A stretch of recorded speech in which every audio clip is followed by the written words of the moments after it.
Hello student, कैसे हैं आप सब। उम्मीद करता हूँ आप सब अच्छे होंगे, मस्त होंगे, बेहतर होंगे। और आज एक महत्वपूर्ण क्वेश्चन आपको कराऊंगा क्लास 11th में। यदि आप तो आपका चाहे एनुअल एग्जाम हो, चाहे क्वार्टरली हो, हाफ ईयरली, तीनों में ये क्वेश्चन बहुत ही महत्वपूर्ण है। क्वेश्चन सीधा दिया है, सिद्ध कीजिए कि भी स्क्वायर माइनस यू स्क्वायर बराबर 2a वेक्टर फॉर्म में है, r माइनस आर जीरो ये स्थित सदिश है। बहुत ही सिंपल तरीके से मैं आपको समझाऊंगा।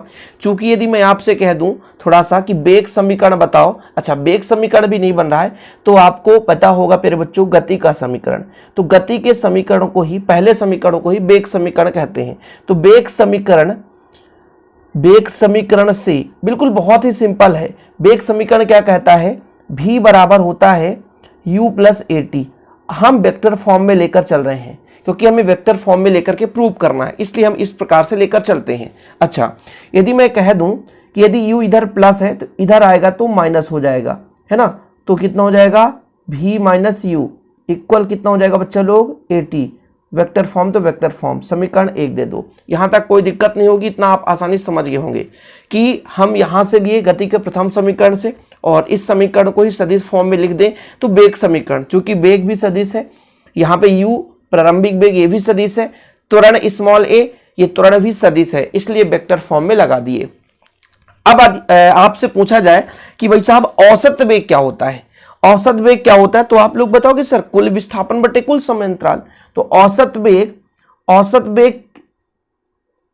वेग बराबर, तो आप कहोगे कुल विस्थापन, क्या बोलोगे, कुल विस्थापन बटा कुल समय अंतराल, यानी समयांतराल। कोई दिक्कत तो नहीं, देख लो बहुत ही महत्वपूर्ण है क्वेश्चन, आपको छोड़ना नहीं है। अच्छा, कुल विस्थापन कैसे समझोगे, तो यहां पर मैं कुछ चीजें आपको समझाना चाहता हूं। स्थित सदिश कैसे बनाते हैं, जैसे मैं द्विविमीय की बात करता हूं, समतल की बात करता हूं, तो दो अक्ष होंगे, एक एक्स अक्ष और एक वाई अक्ष। मैं मानकर चलता हूं पहले प्रारंभ में इसकी स्थित सदिश r0 रही होगी, कितनी, r0, ठीक है। ये बिंदु मेरा p0 है। कुछ समय पश्चात इसकी जो स्थित सदिश यहां पर मान लेता हूं r है, क्या है, अब उसकी स्थित सदिश बिंदु p पर है। तब यहां से p0 p यदि मुझे निकालना है वेक्टर फॉर्म में, तो मुझे अधिक वाले में से कम वाले को घटा देना है, यानी vector r minus vector r0। ये हो जाएगा विस्थापन। मतलब कोई वस्तु यहां से यहां तक क्या किया, गति कर गया, तो ये विस्थापन होता है। तो विस्थापन r माइनस r0 के बराबर होता है। ये चीज मैं लिखूंगा।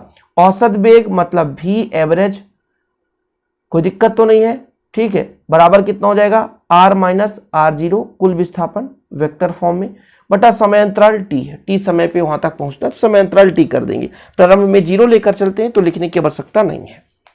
ओके, चलें आगे। अच्छा, औसत वेग क्या होता है फिर बच्चों, तो चूंकि औसत वेग यहां पर मैं लिख देता हूं, औसत वेग जो होता है, v एवरेज जो होता है, वो जितने भी वेग हैं, जैसे दो वेग है अंतिम और प्रारंभिक, उन दोनों का योग बटा 2, ये औसत वेग कहलाता है।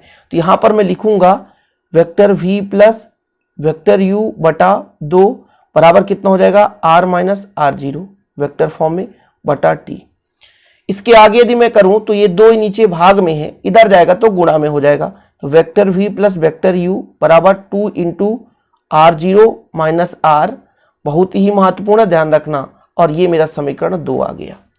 समीकरण 2 यदि आ गया तो समीकरण 1 और 2 का गुणा करने पर, समीकरण 1 व 2 का गुणा करने पर, क्या करने पर, गुणा करने पर, लेफ्ट को लेफ्ट से, राइट को राइट से, तो लेफ्ट कितना, v माइनस यू, तो v माइनस यू कर दो, v माइनस यू, यहां पर कितना है, v प्लस यू, तो v प्लस यू कर दिया हमने।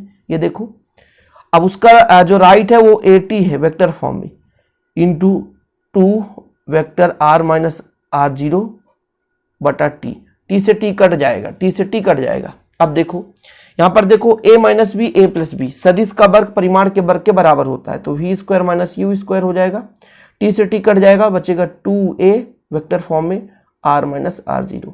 देखो 5 मिनट से भी कम का समय लगा और ये क्या हो गया, सिद्ध, प्रूव्ड, कंप्लीट।